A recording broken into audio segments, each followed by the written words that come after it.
What's going on, guys? Welcome to Rivercity 93, brought to you by For the Culture, Ruffneck Scarves, and Icarus FC. This is your host, Elliot Barr, and is joining me is August, Coach of the Month, Darren Sawatzky. How you doing, Coach? I'm good, man. Nice to see you, Elliot. Nice to see you, too. So I actually went back and listened to our first podcast that we did together when you first got hired. And I got to say, I apologize so much for how badly I butchered your name. Well, I appreciate that. But, one thing I said is with all of the guys on our team, there's a lot of challenging names. Maybe we got to get you a pronunciation key. Make sure that you got all these guys, man, because we got an eclectic and diverse group, man. They got some crazy names. Yeah, man. There are some crazy names out there, but I gotta admit, I love the fact that they are diverse and everything. First question, but let me back up real quick. We got a couple of questions we want to ask you, but before we go into that, can you just talk about how the team has been handling the Black Lives Matter movement? I know there's some talk of some of that community work that you guys have been doing, so you can just talk about that and how has that movement and everything else that's been going on, talk of police brutality, things like that. How has that affected your core group?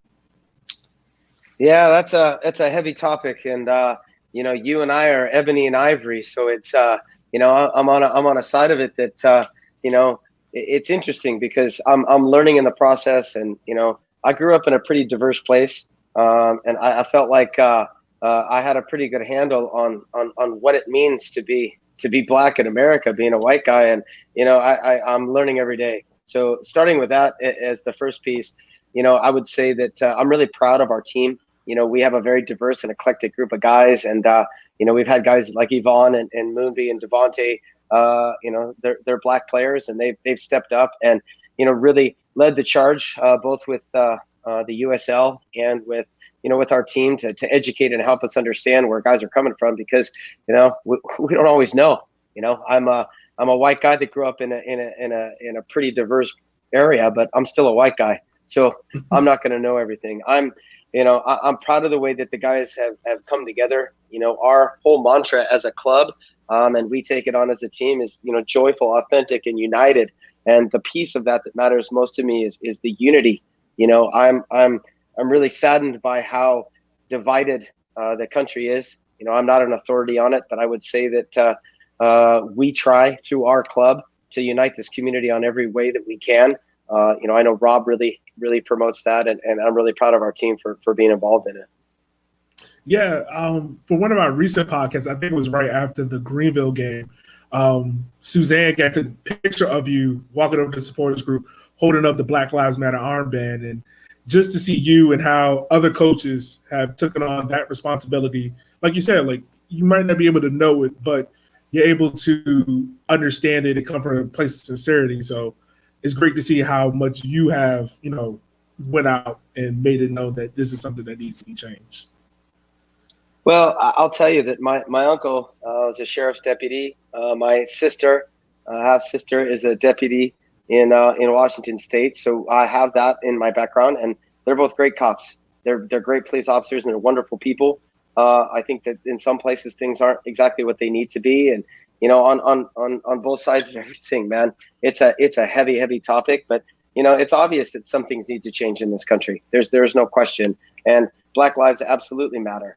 And I think people get lost in it and get frustrated with it because everybody wants everybody to matter, and that's definitely the case. But probably the best analogy I can put forth when people ask me is, when my friend's house is on fire, I'm going to go help him put it out.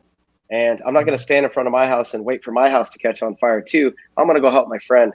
And for me, that's really what it's about. And I don't care what background you're from. That's the type of person I am, and that's the way that I'm going to carry groups I'm involved in. Yeah, I mean, most definitely. I wish we had more people like that in the world. But we're going to move away from that heavy topic. We're going to move more into the team, what you specialize in. You are the head coach of the Richmond Kickers and the sporting director. So going back and listen to our previous podcast, for those who haven't listened, we had Darren Sawatzky when he first got brought on. We interviewed him, and we asked you about, bringing silverware back to the club. And so far, you've done that. You brought 2 rivalry trophies back to the team. The Bonds Cup and also the Henry Derby. So can you just talk to us about the impact of winning those 2 games at home, and how does the team take that momentum going forward? Well, first of all, whenever you can have a trophy that is supporter driven, I'm a big fan of that, man. You and your buddy in that pink state up north decided to do this little thing, and I'm happy to bring it back. I don't know what the trophy looks like, and you could keep it at your house. And I was still waiting for my Henny shot after the game, and nobody came and found me. But I got you, Coach. I got you. All I would say is that we're going to try to win every game that we can. Forward Madison has a great team, and to get a win at home, we were really happy with that.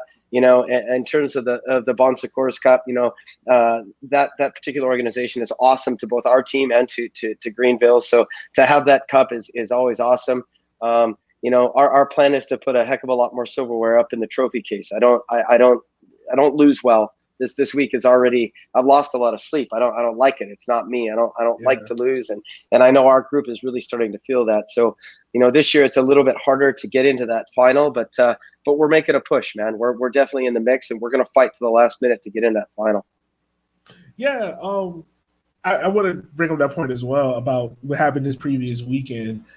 How did this Richmond Kickers team, and don't be afraid to correct me if I totally get this wrong, because like I said before, I'm not the tactician person. That's more Chenier. What we saw this past weekend didn't seem like the normal Richmond Kicker squad of the games before it.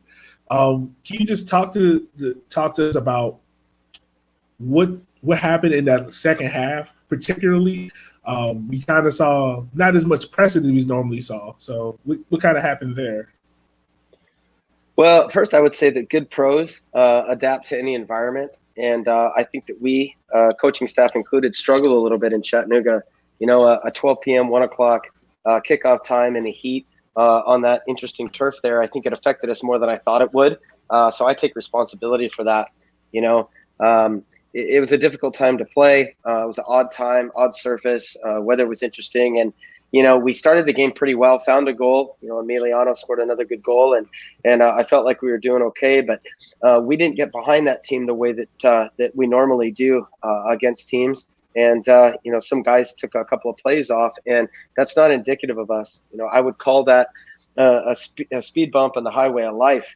It's we're not happy with what we saw there, but I don't think that that's indicative of our culture or character. I think it was just a bit of a one-off. And I think that you'll see that when we play OCB this weekend. Okay. I mean, yeah, it looked like a game for all the fans that probably watched it. It looked like a game that we were like, this doesn't seem like Richmond, but like you said, it's a speed bump in the highway of life. So probably that's only a loss to them for the rest of the year. Another thing that we wanted to ask you was, is there any updates on Zeb, Devontae, and Mumbai? Like any updates you can provide us on them? Yeah, it's Moombi, just so you know, Moombi. Happy to help you, man.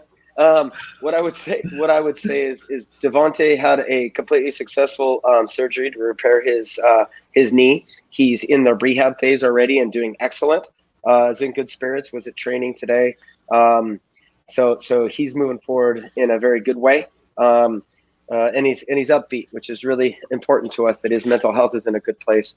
Zev had his surgery in California a couple of days ago on his knee, and everything went exactly as planned. So he's in the recovery phase before he starts his rehab. And Moombi is fully recovered now and available for selection. So we're really excited that all of them are in good spirits. And with the first two, it's going to be a little bit of time before they can rejoin and be a part of things. But Moombi is available for selection now. Okay, well, that's good to hear that everyone's back to strength. But also, we wanted to talk about two other players that kind of caught our attention on the podcast so far that we've been watching the games. Can you just, like Luke Pavone, for instance? Last year, we never really saw him play. This year, he's been your featured striker. What are you looking to do with him playing up top as your number 9, and what went into your decision making of putting him up there? Yeah, it's no secret that we press at times during the game, and one of the things that Luke has done is embrace the information, and he's earned his way into the team. I don't. Past history doesn't really matter to me. I look at everything and take it into account. But we had a long preseason that then got cut off, and we had an isolation training period. And through both the early preseason and the isolation, Luke stuck with the program, listened, and really worked hard. And he's earned the opportunity. And with each game, one of the things that Luke does is he takes pressure off of Emiliano by doing a lot of the pressing work up front. And it's been a nice synergy. At least it was for the first, 7-8 games of the season. Now that we're getting some guys healthy, our kid Stanley Alves is starting to wake up a little bit and get healthy. So you'll see some rotation up there. But I have a lot of respect for Luke. Luke's a kid who's worked for every moment he's gotten, and he's been rewarded for it. Yeah, we like to call Luke on this show like the Bulldog for how much he's just been. He is a relentless runner. And that's one thing I mentioned about him. Like I said, like he might not score you a goal, but he go press somebody some way. So that's one thing I love seeing about your style and everything. Another two players that really stood out to us are Iwape and Matt Bolda. Matt Bolda definitely provided a crucial assist in the Chattanooga game. What are you looking to do with them out of the wings, and why have they been so prevalent in your system? Well, Matt Boldick has been probably the most consistent guy in the group since the start of the season. He goes a little under the radar sometimes. People don't always give him recognition maybe that he deserves. Matt buys into the system. It took him a little while to understand what I was looking for and how we want to get behind defenses. But there's been moments this year, particularly in Greenville, and you saw it again here in Chattanooga, where he's gotten behind and scored goals or created them. Mattia is a very clever player, can certainly create things. I mean, Mattia won the ball and turned quickly to play to Matt on the goal that we scored at Chattanooga. And, sometimes Mattia will come up with a pass before the assist, which is very valuable. I think for the second half of the season with Mattia in particular, we really need him to get onto the score sheet for us to be successful. He needs to score some goals and he needs to create some assists. And he's doing that and he's creating things and we're getting closer. I think once we get everybody in rhythm, I think you're going to see a pretty potent attack. Yeah, I got to admit, seeing the assists coming from Matt Bulldog and Wape, how freaking clever they've been, has been a positive sign for the team. It's just another player I want to talk to you about was, of course, the goal scorer, seventh heaven, Mr. Emiliano Terzaghi. How important has he been to your squad, and just, what kind of flexibility do you have? We've seen him play from the striker to kind of pretty much like a center forward to an attacking mid.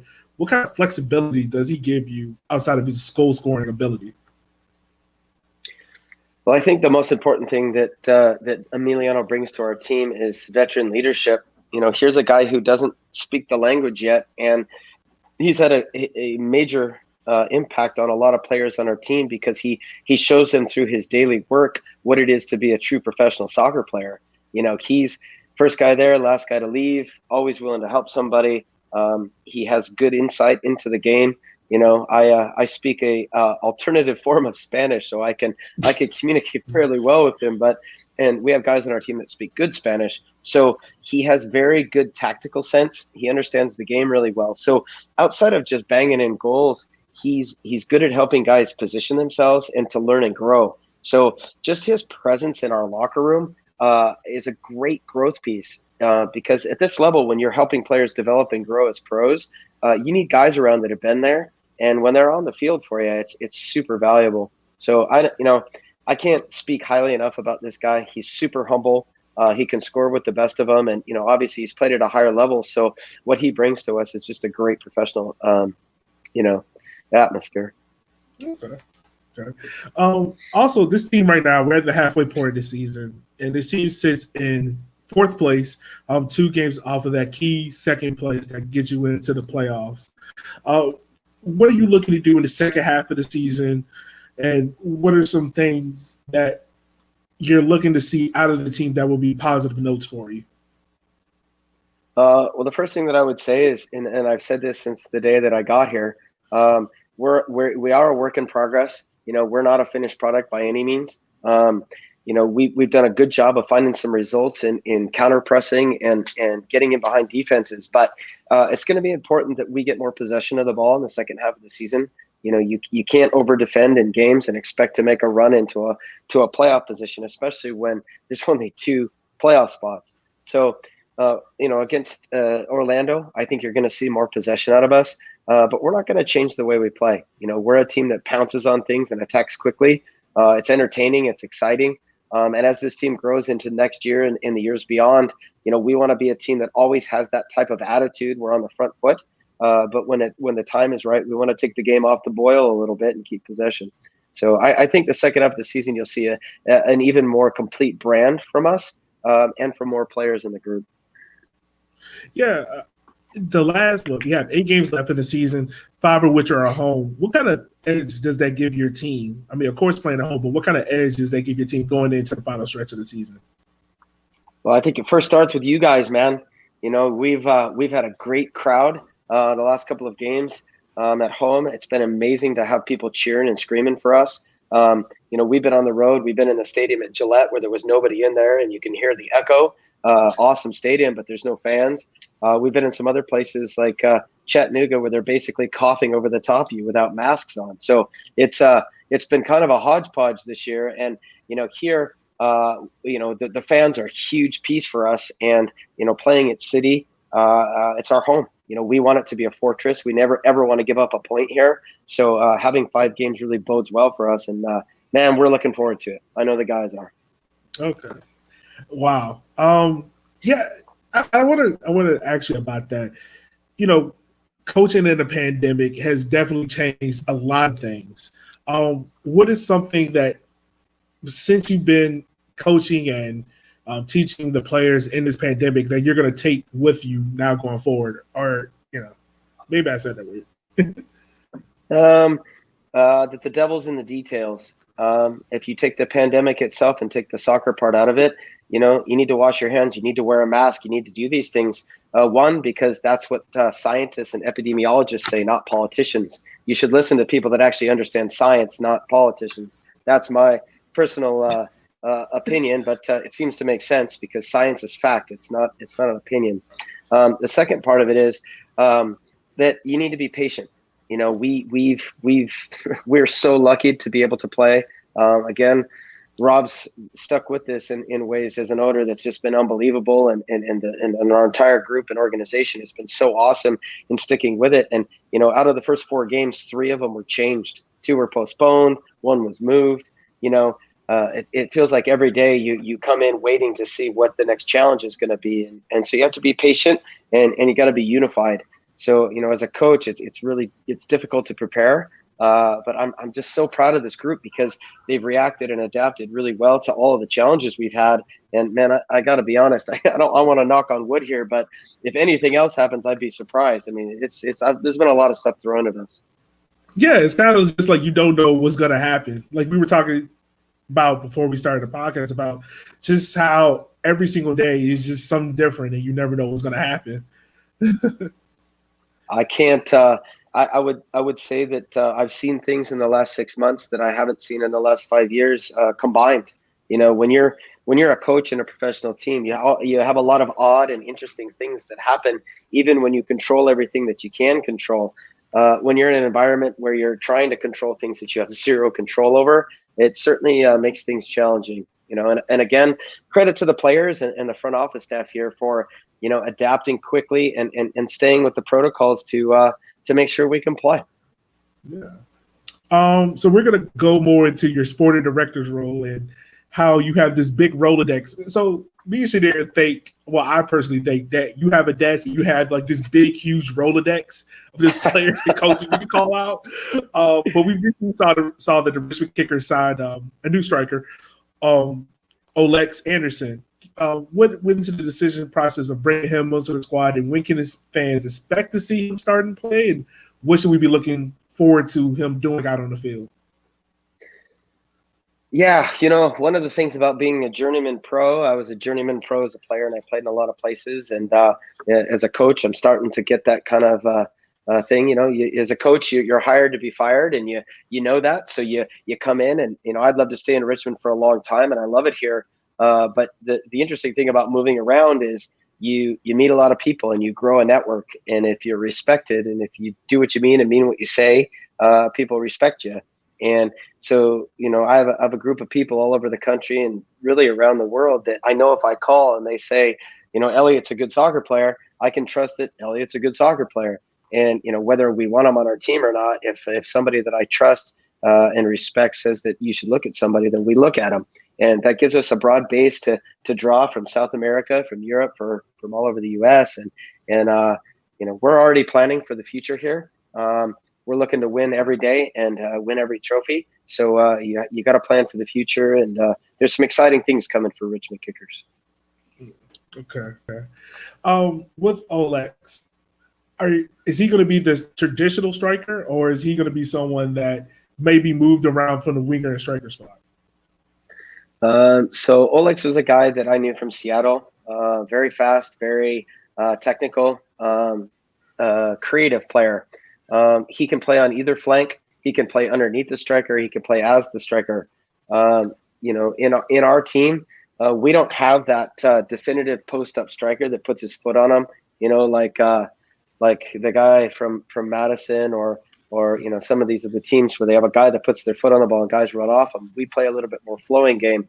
Olex gives us the ability to both post up and hold the ball, and he gives us the ability to turn and run at teams. So to answer your question directly, I could see him playing one of 4 different roles on the front line. Okay. So one person that we were not expecting to play striker but kind of did was Wahab Akwe. We've seen him all over the place in the early part of your tenure here as coach. Just one question I want to know. What was the decision process of putting Wahab up there as striker in the Revs game? Because when we saw it, we all started busting out laughing. Well, at the time, we needed somebody that was a big body that could get up and compete with the 2 center backs. On that turf field at the end, we were knocking some longer balls. So I wanted somebody that could challenge. And that because we were up 2-1 and we were it was towards the end of the game, I wanted to be able to close down and have a good quality defender up there. Sometimes your first line of defense, and at all times your first line of defense is your front line. So who better than a defender to help you win a game? Yeah, most definitely. Also, back to the other question. If someone tells you that I'm a good soccer player, they either A, lied, B, I paid them a lot of money, or a combination A and B. Well, that's the whole point of a network. If somebody tells me that you're a good soccer player and then I watch you, I'm probably not going to listen to him again next time, am I? No, probably not. I could probably give you a good couple of fouls. That's probably it. Fair enough. So with covering this team and you're building this team, like you said, you're building this team for the long haul. How do you find that balance into building the best Richmond Kickers team that you can possibly do, and also possibly getting players ready for, going on to college if they wanted to, or making that next move up, maybe into the championship or MLS or Europe? Yeah, that's a big question that we could talk about. It goes to the philosophy of the club and what the future of the club is going to be, and we're working on that. As it relates to college, you're really talking about youth players. And currently, with Richmond United, who we have an affiliation with, there are players that have trained here, not as much this year because of the COVID piece has kept us really limited. But, I've noticed that they've moved a lot of players onto MLS academies. The long-term version is if you really want a player pathway to be correct with a pro team, they need to go through the pro team before they move on. And that's something that we're going to have to fix and change as the future comes. So there's that piece. And, this year's has been really difficult on everybody from the youth all the way through the pro team because, we haven't had the ability to bring guys in and out as much because we've been really limited based on the protocols. As it relates to the guys that we bring in as current pros and guys right out of college, we obviously want the best for everybody. And that includes front office staff. If somebody is really excelling at something and they want to move on to a higher level professional career, I think that's definitely an end goal for us at the Kickers. I warn people a lot to make sure that it's the right time though. If you're a good soccer player and you're going up the development ladder, and you're doing really well, you want to make sure that you're dominating at this level before you try to take on the next level. Because if you don't, you can find yourself moving on too quickly. And then you go there and you end up sitting on the bench, and it actually thwarts your development cycle. You would have been better off to stay here and keep competing and playing before you try to make the jump. It's something that I've worked on for a long time. I coached the Sounders U23 team in Seattle for a long time. And one of the things, agents are always pushing players to move up. And a lot of times they're making decisions based on making money, not on what's best for the player. I try to be honest. If a player wants to move on, there's a business aspect of it, but we help players move. I always talk to them about making sure it's the right time before they try to make that jump. Yeah, most definitely. And I can see it's something you're really passionate about, just seeing players move on. I know for us personally, everyone to see like a favorite player move on, but it's good to see that you guys aren't trying to just pitch a hold a player, but also, you guys are trying to mentor them onto the next step. Yeah, again, we don't ever want to stand in the way on a player moving up. If there's a player that can move on to the championship or to MLS, which are the league levels above us, then we want to help them. But it doesn't make any sense to have a kid go get onto a championship roster and sit and watch for a year. In order for players to develop, they have to play games. And when players are ready, I'm the first one to talk to other teams, because there's a business aspect that helps us in that. And it also, it creates a pathway, because if I call a coach in the championship or an MLS and I say, hey, look, I have a kid that's ready, and they trust me and they give him a chance and they do well, it creates a pipeline. So then they can also help me in the long run and say, hey, look, you should go play a year in Richmond for Darren and the staff there, because we know that they'll get you ready, and then you can come back with us. And those are the relationships we're looking for. We want to help MLS teams develop players. And in turn, we want MLS guys to promote us and send players to us, because it only helps everybody in the ecosystem, and ultimately the players benefit from it. I definitely agree with that. Couple of more questions for you, Coach. My bad. You've been in Richmond for a couple of months now, and also you've had experience at two teams. Seeing the differences, can you speak to us about the differences between coaching an independent team and a two team and how different they are? Yeah, no question. This is another 2-hour phone conversation, but what I would say to you is with a two team, you're at the behest of the first team. Being a part of two teams in the past, we knew no matter how well we prepared, whether it was our style of play, set plays, or whatever, that there were going to be players that would be injected into the team at the end of the week with no training, that would need games and have to get minutes. Managing that is a grand challenge, both with the players that you have that are in market with you all the time, and with the players that are coming down, if you will. Do they want to be there? Are they motivated? How are the players that are going to get bumped out of the team and even off the bench going to react to that? And it's a colossal challenge. And I think the only way that it really happens well is if the club is fully integrated. And that goes back to my point, in order for the youth and the reserve team and the first team to all really work together, they have to be in unison. It has to have the same philosophy. I've been a part of places where it was and was successful, and I've been a part of places where it was not, and it made it very difficult as a coach. To answer your question about two teams versus independent teams, I find that the independent team is easier to manage in that you can get more culture and club buy-in because you only have your contained team to deal with. With a two team, there are a lot of things that you have to deal with, but there is one advantage. With a two team, if you're struggling, you can ask the first team and they can send you down ringers, which can help you win. And if everybody's bought in, you saw what happened with North Texas. Last year, the second time my Tucson team played against North Texas last year, there were 9 first-team players on the field, including Christian Coleman, who's a DP. I mean, that guy makes more money a month than our whole club spends a year. So it's at least last year. So there's certainly challenges, but I'll say this. I love the Richmond Kickers. I love everything about it. I've been stuck in my house too much over the last 6 months, and I cannot wait to take my wife out to dinner on Cary Street in downtown more and more and be more a part of this community. So I love this place, man. This team is awesome. Yeah. So a couple of fans want to ask you questions as well. First of all, I want you to know I have no experience when it comes to like heavy metal music or punk music, anything like that. But a lot of fans wanted to know, like, once everything kind of clears up and we're kind of back on the right track, are you looking forward to going to some of the punk shows here in Richmond? And what are like some of your favorite bands and music you've been listening to recently? Look, man, I'm a metalhead because I grew up in the '80s, and back then you were a rocker or a waver. I mean, that's what it was. I mean, I was there when hip hop started, and hip hop as you know it. And I'll tell you what, I saw El DeBarge, Beastie Boys, and Run DMC at the Tacoma Dome in 1986. And there's not a lot of people that can say that they've done that. And it was amazing. And at the same point, I was going to see Metallica and Metal Church. So what I would say to you is, I'm a live music guy, and my wife and I are absolutely just dying right now because with COVID-19, both with protocols and with being smart, it's just not safe to go to live music concerts right now. And man, I'll go see, I have some reggae bands I like. I'm a big John Lee Hooker fan. Rest in peace.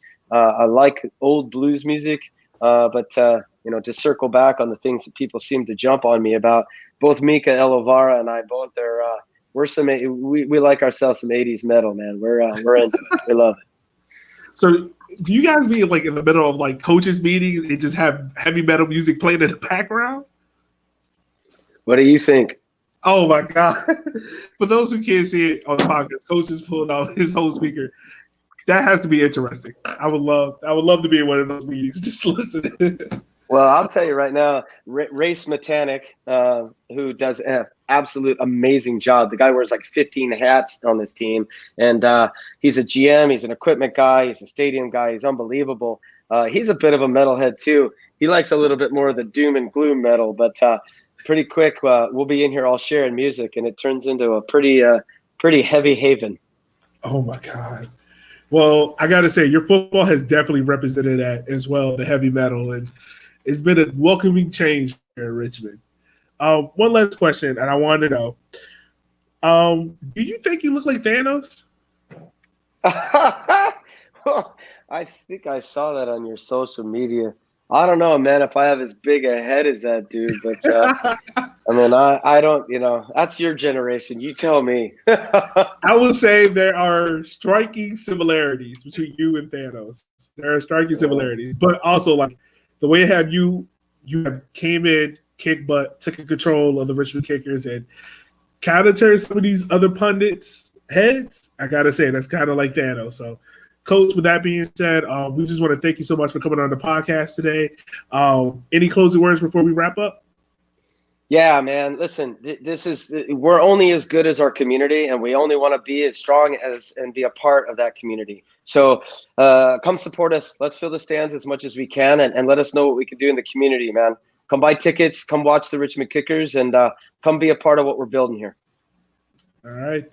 Thank you so much, Coach. We will check you out later. Thanks, Elliot. All right, man. We'll see you later. Thanks, Coach. All right. Take care. All right.